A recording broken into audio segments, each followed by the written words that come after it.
Hello everyone, this is forecaster Jack Sillin here with the tropical weather discussion video for Monday, July 20th, 2020.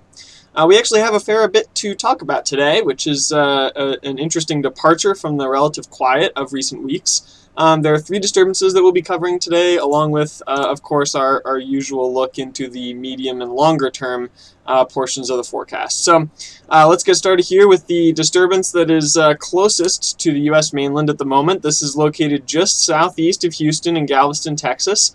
It currently has a low chance of development as per the National Hurricane Center's 8 a.m. forecast update. So not looking for anything big to happen here, but you can see that there's plenty of shower and thunderstorm activity, especially located on the northern side of this disturbance. So the actual center of the disturbance is somewhere down here. It shows up a little bit better on satellite imagery. You can see that sort of spin right as the sun's coming up here. It's starting to get this little spin right on the southern side of this broad area of mostly disorganized convection. So this guy is going to be heading off to the northwest over the next couple days. It has about 12 to 18 more hours over water, during which time it could develop potentially into a tropical depression or maybe a very weak tropical storm. That's really at the high end of the range of possible outcomes here. I'm not expecting this to turn into something that's really of much concern, although there's going to be plenty of heavy rain associated with this storm,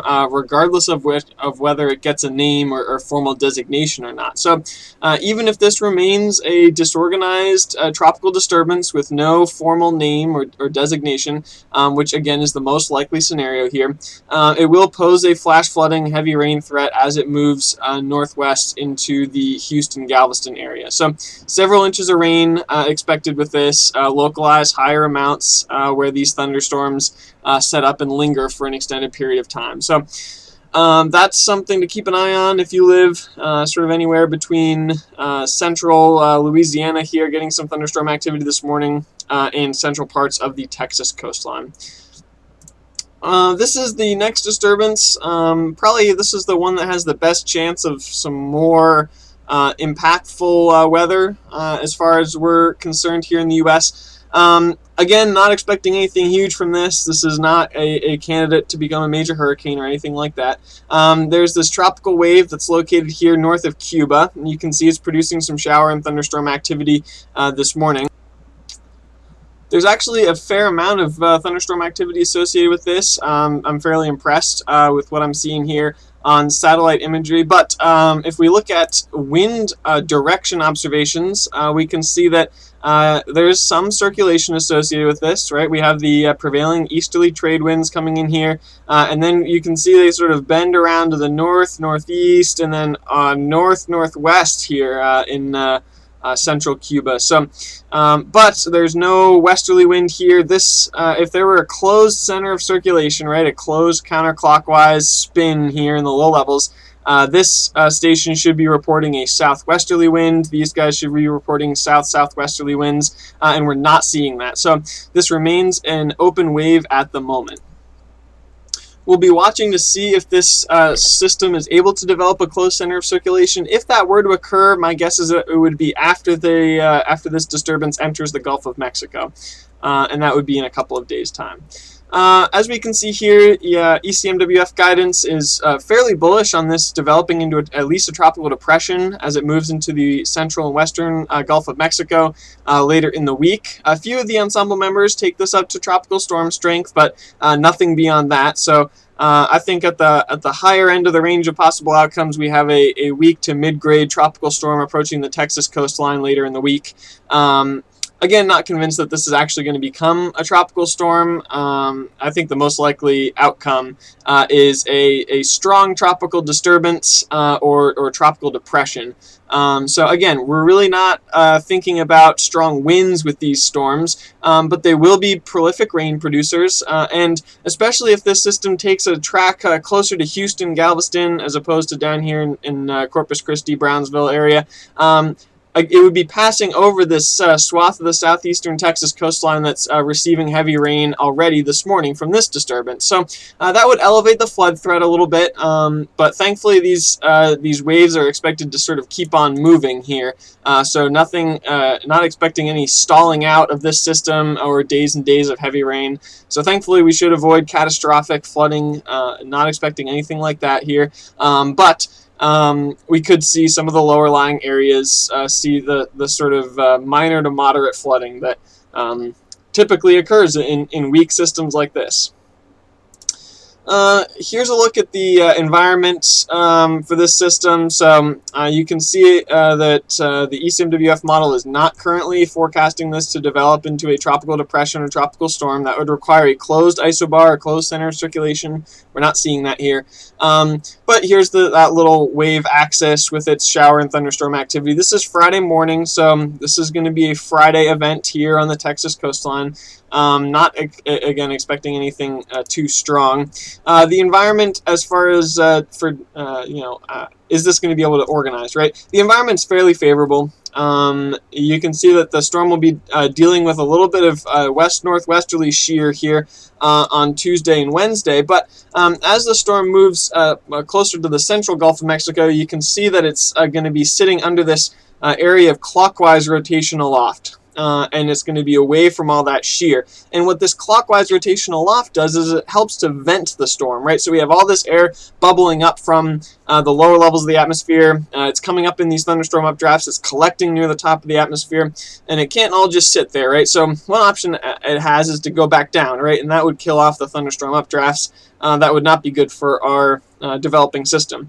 Another option is it could depart the region and then go sink back down towards the Earth somewhere else. And that's basically what's going to happen here. So we have all this air rising, and then it's going to get whisked away, and it's going to sink down back towards the ocean somewhere away from the core of this tropical disturbance. So the upper level environment will become favorable for development as this system moves into the central and western portions of the Gulf of Mexico. You can see that big upper level anticyclone here as the system approaches the coastline on Friday. So very favorable upper level environment. Not too much in the way of mid-level dry air to worry about here. You can see the system moving through relative humidity values over here in the 30 to 40% range. That's not great, but you can see there's no bone dry Saharan air or anything like that. So not expecting much of an inhibiting influence by mid-level dry air.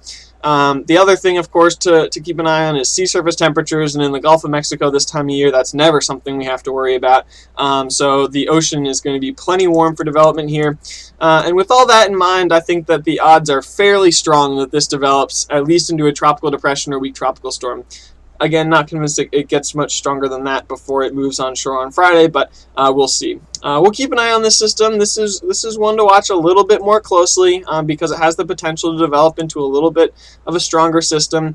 I'll do another video update or maybe a blog update in the next couple days as the future of this system becomes a little bit more certain. But if you live along the Texas coastline or perhaps western portions of Louisiana, be ready for another round of heavy rain to start the weekend.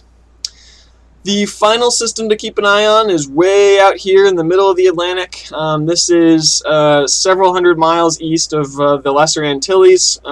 You can see this disorganized area of shower and thunderstorm activity. It's got a little bit of mid-level spin to it. You can see that rotation here right about there, but not a whole lot of deep thunderstorm activity. You can see that there are a few showers and storms here, but they're not generally consolidating around the center of that spin, which means that this system is not in imminent danger of developing. It's currently fighting off some dry air. You can see this is a little bit of Saharan air layer up here to the north and west of the system. There's no shower and thunderstorm activity in this stable area up here. So that's going to be the main inhibiting factor for this entity here. We can see that actually on the relative humidity forecasts valid this morning. So the system is, located right about here, and off to its north and west is this patch of very dry air in the mid-levels. So as that system slowly drifts east, right here it is on Thursday afternoon, that dry air will that initial round of dry air will be pushed off towards the east. Another round of dry air will be present to the north. So not expecting the system to turn into anything too serious as a result of that dry air. The wind shear environment for this system we'll take a look at here is actually, it's all right, right? There's this pocket of relatively low shear overhead the system. It's located too far southwest for this southwesterly shear, northwest of the Cabo Verde Islands. It's located too far east for this westerly shear over the Caribbean. So it's in a nice pocket of lower shear. Not expecting any inhibiting presence from that, but really with that dry air, I'm not expecting this to turn into anything too serious. You can see that the ECMWF has this system briefly closing off the center of circulation before getting sort of before it sort of fizzles out here, and then that remnant wave axis shifts off to the east. So as we move later into the forecast period, the European model is again honing in on two more of these waves coming off of Africa, this being the first one here, and then there's the second one. These might be able to develop into tropical storms as we close out July and start moving into August.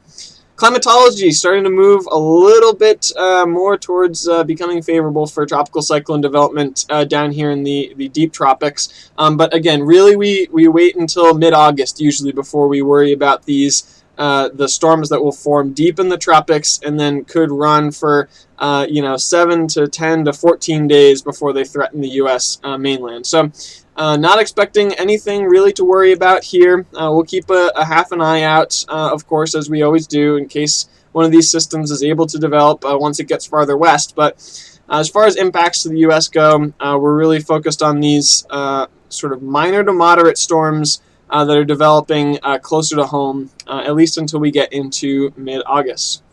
Looking again a little bit into the future, this is of course our go-to tool for figuring out what the environment will look like on a large scale out into the future, into the sort of 2 to 3 week period. So right now we're dealing with a big batch of sinking air over the Atlantic. That's why our disturbances are struggling out there this morning, but it really won't be here for very long, right? By the time we get to the end of the week, so July 25th, 24th, 25th, Friday, Saturday, we have another round of rising motion coming in here. This is another little wave to watch. It's going to slowly propagate east into the Atlantic Basin, and then it's going to be sort of caught up in this big pool of rising motion. A standing wave is what it's called here, over eastern Africa, western parts of the Indian Ocean. And what that does is it really gets these waves, these waves coming off of Africa juiced up.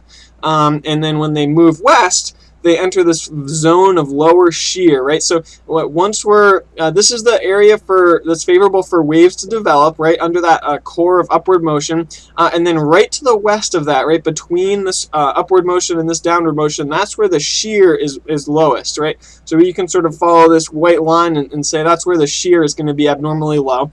And you see that that's located right in the middle of the Atlantic Basin. So we're going to have these waves that are going to be juiced up a little bit more than normal for, say, late July, early August, and then they're going to be moving west into this zone of lower than normal shear. So I would say that by the time we start moving into August, the environment's looking pretty favorable for a few storms to start to develop down here in what's called the main development region. So that's sort of east of the Lesser Antilles. Whether or not these storms develop into something that's worth worrying about here in the U.S., that is a question to be answered another day, but just something to keep an eye on as we move a little bit closer to the peak of hurricane season. So that's all from me for now. If that system currently near Cuba ends up becoming something worth talking more about, I'll have more updates on the blog later this week. If not, I'll see you next week. Thanks so much for watching. Have a great day.